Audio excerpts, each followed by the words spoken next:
প্রিয় দর্শক বন্ধুরা, এই মুহূর্তের জন্য অত্যন্ত গুরুত্বপূর্ণ খবর আপার প্রাইমারি থেকে এবং বহু চর্চিত একটি বিষয়। গতকালকেই নোটিফিকেশান করিজেন্ডাম আসার সাথে সাথেই জানিয়ে কিন্তু বহুল চর্চা শুরু হয়ে গিয়েছে।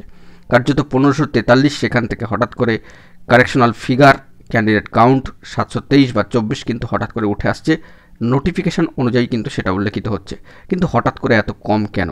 এই নিয়ে থাকছে জরুরি বার্তা। অবশ্যই কিন্তু সবটা দেখে নিন, কারণ আপনাদের জন্যই এই আর্জেন্ট ভিত্তিতে ভিডিওটা ক্রিয়েট করা। ভিডিওটিকে কোনোভাবে স্কিপ করবেন না, চ্যানেলটিকে সাবস্ক্রাইব করবেন এবং সঙ্গে থাকবেন। চলুন কথাবার্তা না বাড়িয়ে আমরা মূল টপিকে ফোকাস করি। বন্ধুরা, হঠাৎ করে 1543 থেকে দেখা যাচ্ছে 724।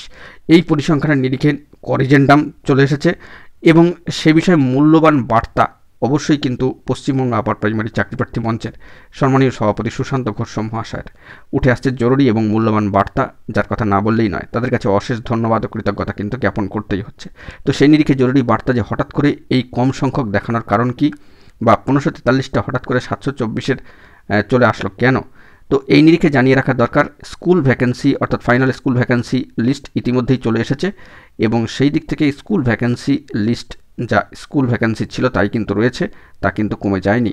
বিষয়টি মাথায় রাখতে হবে। শুধুমাত্র সেকেন্ড কাউন্সেলিং পর্বের যে অ্যাবসেন্ট এবং রিফিউজাল অর্থাৎ অনুপস্থিতি ও প্রত্যাখ্যানের নিরিখে যে মাল্টিপল র্যাঙ্ক অর্থাৎ মাল্টিপল র্যাঙ্কের দরুন অনুপস্থিতি প্রত্যাখ্যানের ভিত্তিতেই মাল্টিপল র্যাঙ্কের নিরিখেই কিন্তু থার্ড কাউন্সেলিংটাই হচ্ছে। এই বিষয়টা কিন্তু মাথায় রাখতে হবে এবং সেই অনুযায়ী পরিসংখ্যানের রদবদল, এতে দুশ্চিন্তার কোনো জায়গা কিন্তু নেই।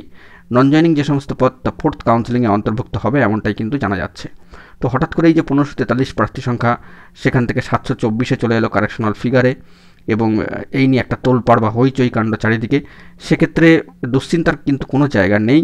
সে বিষয়ে অবশ্যই জানিয়ে রাখা দরকার যে স্কুল ভ্যাকেন্সি যা ছিল তাই আছে, তা কিন্তু কমে যায়নি। সেকেন্ড কাউন্সেলিং মোতাবেক সেই পর্বে যে অনুপস্থিতি প্রত্যাখ্যানের সংখ্যা তার উপর নির্ভর করে এবং মাল্টিপল র্যাঙ্কের দরুন বা তারও সেই নিরিখে কিন্তু থার্ড কাউন্সেলিং পর্ব শুরু হতে যাচ্ছে। এক্ষেত্রে দুশ্চিন্তার কিন্তু কোনো জায়গা নেই। ফোর্থ কাউন্সেলিংয়ের নন জয়নিং যুক্ত হবে, এমনটাই কিন্তু বার্তা রয়েছে। তো বিস্তারিত আপডেট উঠে আসলে অবশ্যই পশ্চিমবঙ্গ আপার প্রাইমারি চাকরিপ্রার্থী মঞ্চ সম্মানীয় সভাপতি সুশান্ত ঘোষ মহাশয়কে ধন্যবাদ কৃতজ্ঞতা এই বিষয়ে কিন্তু জানাতেই হচ্ছে। অত্যন্ত গুরুত্বপূর্ণ খবর আপডেট এই মুহূর্তে বহুল চর্চিত বিষয়কে কেন্দ্র করে। তো এখন এটুকুই, সকলে ভালো থাকবেন। জরুরি আপডেটগুলি পাওয়ার জন্য চ্যানেলটিকে সাবস্ক্রাইব করে সঙ্গে থাকবেন। ধন্যবাদ।